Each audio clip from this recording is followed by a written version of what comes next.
各位弟兄姐妹，大家平安。我们今天一起来看一段圣经，在哥林多后书5章14到15节。Sakatusa no Korinto 5 at safang sepasafaw atusil tangasa 5 safaw atusil。我们一起用原来耶稣的爱催逼我，Zulsan ku ulah ni Yes itakwanan， 互相勉励。原来基督的爱激励我们，因我们想，一人既替众人死，众人就都死了，并且他替众人死，是叫那些活着的人不再为自己活，乃为替他们死而复活的主活。原来基督的爱激励我们，因我们这样断定，一人既替众人死，众人就都死了，并且他替众人死，是叫那些活着的人不再为自己活，乃为替他们死而复活的主活。Umakuanay no ulah ni Kristo kami, nauhani mafanakto kami mapatay ko tsutsay atamraw to sakipulong no tamraw, saka u mapaka putay ko purong no tamraw si Kristoan a mapatay.Unika patay ning rato sa kipulong no tamraw usaka at sa auto pilso no tamraw to no tilingan a halateng usaka pilso aw ng rato palutso no ya mi paturo ngay changraan a mapatay a lumuwas a maolip nay patay. 2 Corinthians chapter 5 verses 14 to 15.For the love of Christ controls us, because we have concluded this, that one has died for all, therefore all have died. And he died for all, that those who live might no longer live for themselves, but for him who for their sake died and was raised. 圣经里写的激励在原来的话里面，字面意义非常的大，那个意思不只是安慰或鼓励，更像是催逼。这个路推着你走，走了走了，甚至是挤过来，这的意思。这就像什么呢？就像圣经里那个流血马勒勒塞古勒姆斯12年的生病妇人。他身体非常痛苦，看医生看到钱都花光了。当耶稣走过来的时候，周围有一大堆人挤来挤去，把路都堵死了。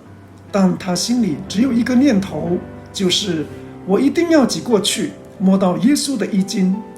当他心里充满这个强烈渴望的时候，旁边的人怎样？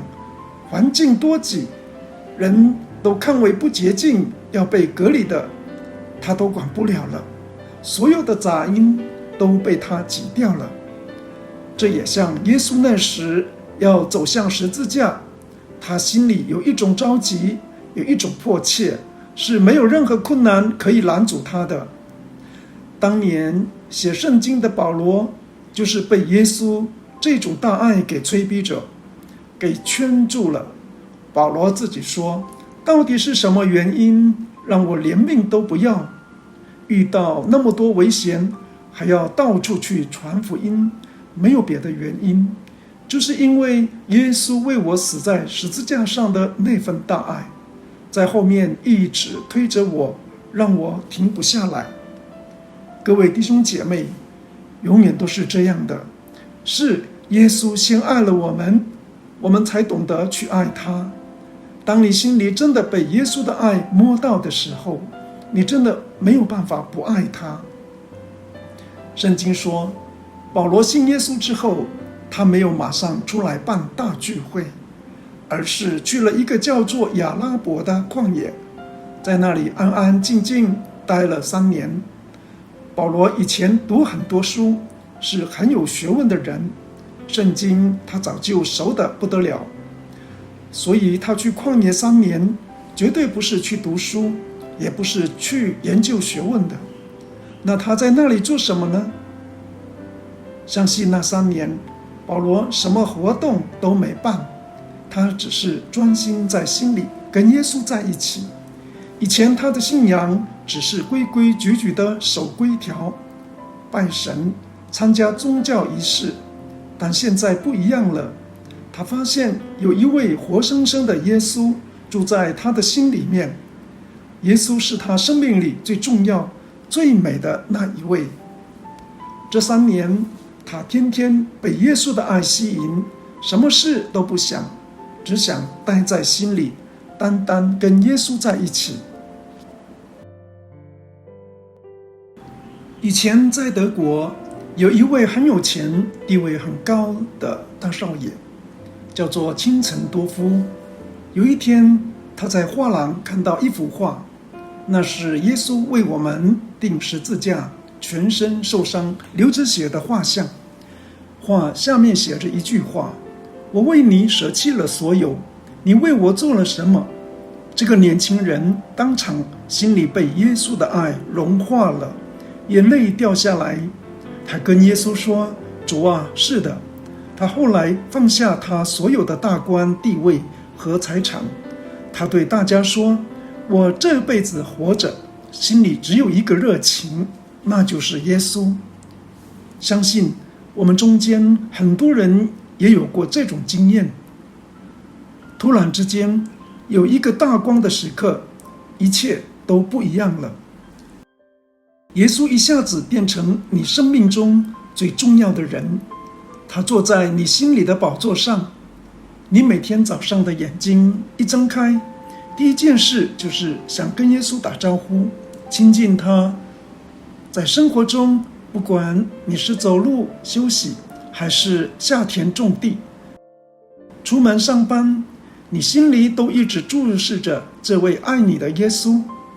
当你心里满满都是耶稣的时候，你出门看到人，自然而然就想跟人分享耶稣有多好。这个时候，在教会服侍主就变成一件最快乐、最自然的事。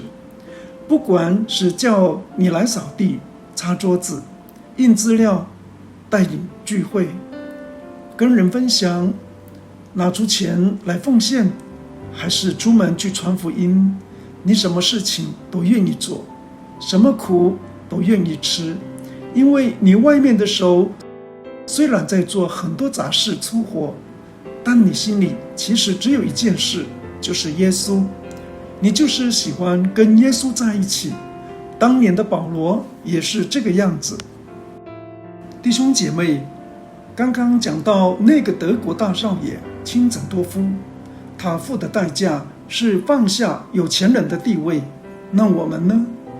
我们中间有的人每天要下田种地，有的人要做工流汗，有的人要操心家里的孩子和孙子。我们天天为生活奔波，已经够累够辛苦了。我们到底要怎么像他们一样付代价来回应耶稣的爱呢？我们要知道，我们平民百姓付代价爱主，不是要你学他不做官，也不是要你把工作丢掉，把饭碗砸了。我们付的代价是在最平凡、最忙碌的生活里，把最宝贵的东西献给耶稣。具体来说，有3个日常生活中就可以做的代价。第一，我们付的代价叫做时间。我们每天都很忙，累得要死，但我们愿不愿意付一个代价，在吃早餐前或者在下田工作前，少看10分钟的手机，少看10分钟的电视，把这10分钟省下来，安静地跟耶稣说说话。虽然身体很累，但我们愿意把一天当中最新鲜、最宝贵的头10分钟留给耶稣，对他说：主耶稣早安，我今天还是很爱你。这就是我们平民百姓最美、最讨主喜悦的代价。第二，我们付的代价叫做心思。我们活在世界上，每天都有操心不完的事，烦恼身体生病，烦恼雨水不够，烦恼孩子在外地工作好不好。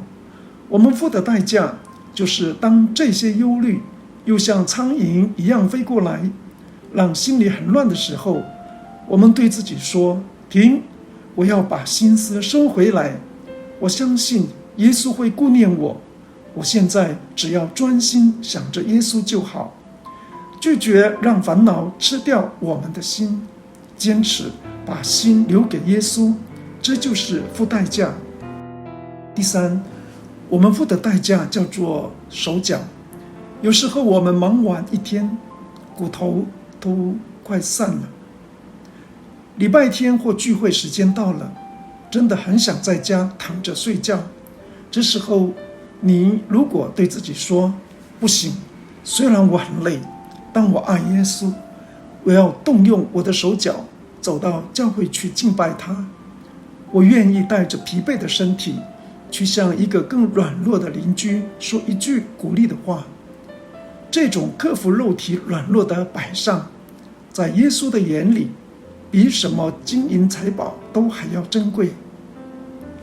各位长辈、弟兄姐妹，耶稣看重的不是我们有多了不起的身份，他看重的是在我们这条平凡不容易的生命里，我们依然愿意把最宝贵的时间、心思和体力留给他。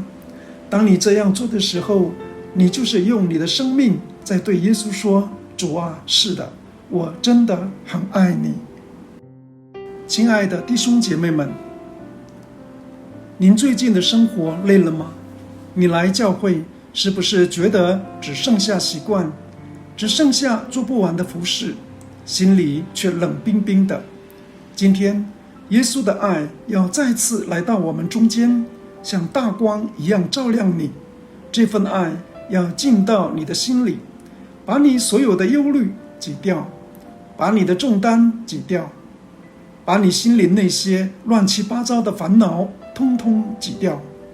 耶稣今天不看你为他做了多么了不起、多么伟大的工作，耶稣今天只温柔地问你一句话，孩子，在你的生活里，我还是不是你心里最爱的那一位呢？如果你的心今天再次被耶稣钉十字架的爱感动了，如果你渴望像保罗一样对主说，主啊，我不要再为自己那些烦恼活着了，我要让你重新坐在我心里当王，我要付代价来爱你，因为我最爱的就是你。如果你愿意这样回应耶稣，请你在神的面前把手举起来，或者在心里把心门向他大大打开。我们一起来到耶稣的面前来祷告。请我们一起祷告。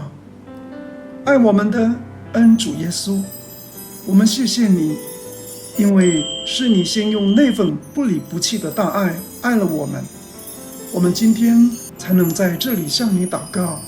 谢谢你亲自为我们死在十字架上，亦为我们复活，把我们这条平凡卑微的生命重新救回来。